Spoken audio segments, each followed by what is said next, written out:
Herkese merhaba arkadaşlar, kanalıma hoş geldiniz. Bugün Hollywood'un en iyi aktörlerinden biri olan Keanu Reeves'in acılarla dolu ama her defasında daha güçlü ayağa kalkmasıyla bir o kadar da örnek alınması hayatını konuşacağız. Bu video 2 bölümlük serinin ilk videosu ve ünlü aktörün 2001 yılına kadar yaşadıklarını özetlemeye çalışacağım. Keanu Reeves benim de oyunculuğunun yanı sıra güçlü ve mütevazı karakteriyle de oldukça saygı duyduğum bir insan ve gerçekten ilginç bir hayat hikayesi var. Açıkçası ben kendisiyle ilgili hiçbir olumsuz habere rastlamadım ve özellikle hayranlarına karşı da çok kibar ve sevecen yaklaştığı, onları şaşırttığı da biliniyor. Eğer hazırsanız en başa dönelim ve kendisini daha yakından tanıyalım. Keanu Charles Reeves 2 Eylül 1964 tarihinde Beyrut, Lübnan'da İngiliz bir annenin ve Çin asıllı bir babanın çocuğu olarak dünyaya geldi.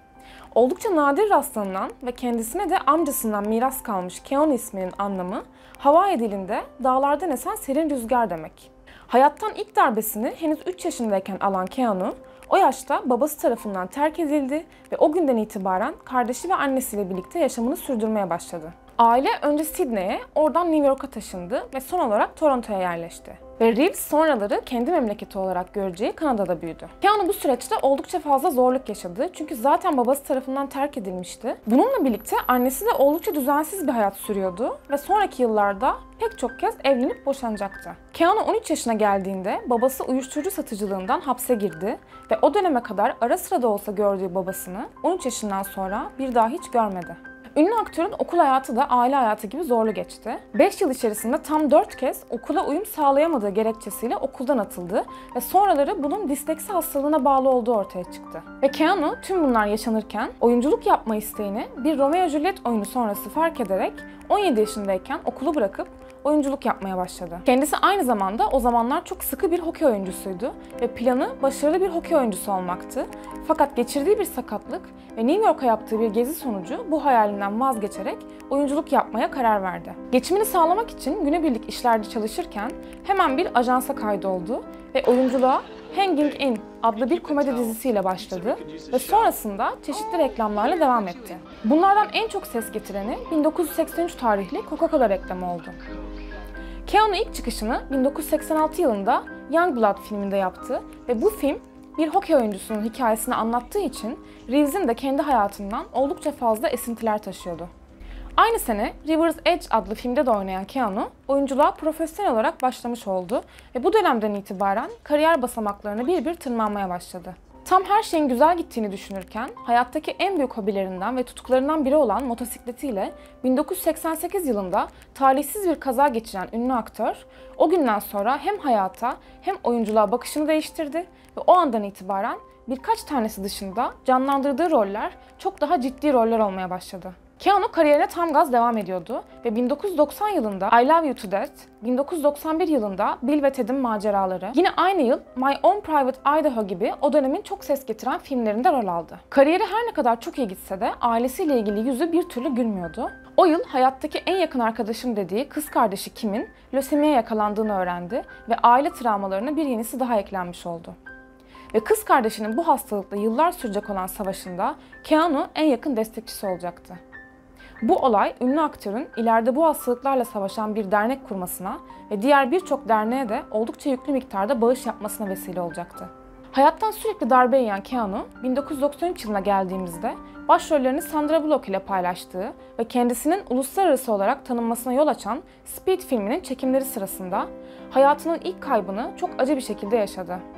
Birlikte rol aldıkları I Love You to Death filminin setinde tanıştığı ve sonradan en yakın dostu olan River Phoenix, aşırı doz uyuşturucudan hayatını kaybetti ve bu olay Keanu'yu çok derinden etkiledi.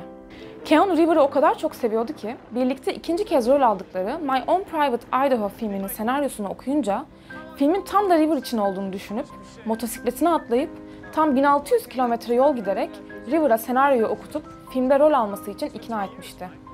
Dostunun bu acı kaybından sonra Keanu, acısını kalbine gömerek hayatına ve kariyerine devam etti. Tüm bunlar yaşanırken Keanu aynı zamanda Dogstar adında bir müzik grubunda da bas gitarist olarak çalmaya başlamıştı.